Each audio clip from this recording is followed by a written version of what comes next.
a tough game. Didn't get the outcome we wanted. One thing I was looking for throughout the course of the game was our players' ability to continue to play hard, no matter what the scoreboard said. I did think they did a good job of that. And even though we gave up some plays and didn't execute and play as well as what we needed to, I think the guys did continue to play hard and gave a great effort, which that's going to be necessary, not in just that game, but every game. So they really stuck with it. Didn't play as well as we needed to, but we definitely continued to play hard for 4 quarters. So with that, I'll open up for questions. Jay, how big of a challenge is that? The players have to, hear the stuff on the outside, know it's been 6 straight losses, and know that things, kind of get out of hand, by halftime for several of these games. How difficult is it to have them continue to give that effort? And what do you guys maybe do as coaches to try to keep that hold on them? Well, I think it's a one play at a time mentality. You can't pay attention to the scoreboard. I know everybody does, but if you let that dictate your quality of play and how hard you play, then you're always going to be a peak and valley defense, in this case, or team. So we just have to stay the course and realize that,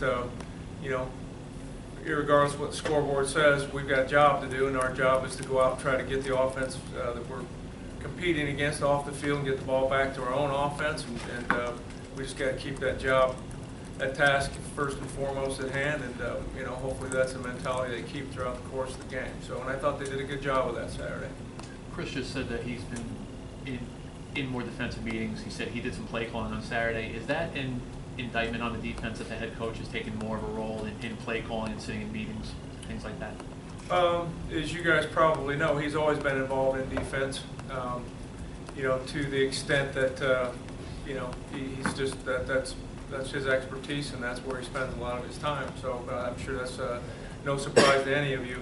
And if I was in his shoes and we had some of the defensive problems that we've been having, I would certainly get involved to whatever extent I felt was necessary. So I think more what he said, I'm not sure, but an effort to try to streamline and make sure we got clear communication, that all the players and coaches thoroughly understand their jobs, their assignments, their responsibilities, that there are no gaps in that communication, in that process, and by being in some of the meetings and being more involved, hopefully it did just that.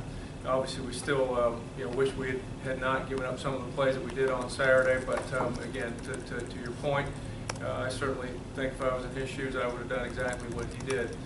With regards to calling the plays and things like that, he's always has had veto power. Sometimes he's going to change the call, sometimes he's not. It's just going to be dependent on whether he's comfortable with what I've called. And certainly that's head coach prerogative, and that's how we've always operated, and perfectly understandable. Does that kind of change the dynamic during the week of preparation, with him now being more involved in that regard? Not really. Everything's been business as usual as far as that goes, with the exception of the meeting format that we've gone to. So, no, I mean, everything else has been just the same as it's always been. We just put a little bit different wrinkle into it, again, trying to minimize whatever possibilities there might be for any communication gaps between assistant coaches and players, or coordinators and coaches and players, that sort of thing. So other than that, it's been all the same. Was it tough to, for the first time in a while, start strong and get him off the field a couple of times? You guys are defending the run really well, and then it seemed like Johnson kind of popped that big one, and obviously you have double possession with the kickoff. I mean, did you feel that was sort of maybe where you guys kind of lost your way and you had to go right back out there? Well, the long run, as you said, I think if I remember right, looking at the video yesterday after the game, I think it was like the 18th or 19th play of the game that happened. As you said, up until then, we had really been playing solid defense. So, that definitely is something that you have to rebound from and just be able to get back out there and get ready to go again.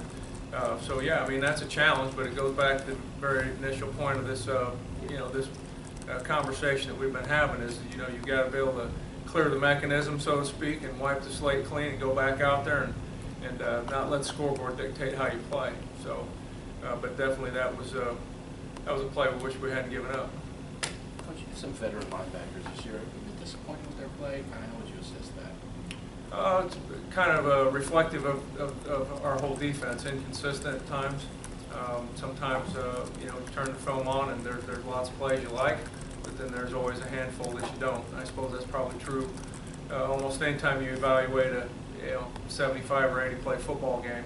It just seems as though whenever we have a breakdown, for whatever reason, it's right at the point of attack. Instead of maybe a 15 or 20 yard run being just that, it turns into a 65 yarder, and we've just got to figure out a way how to get that stopped.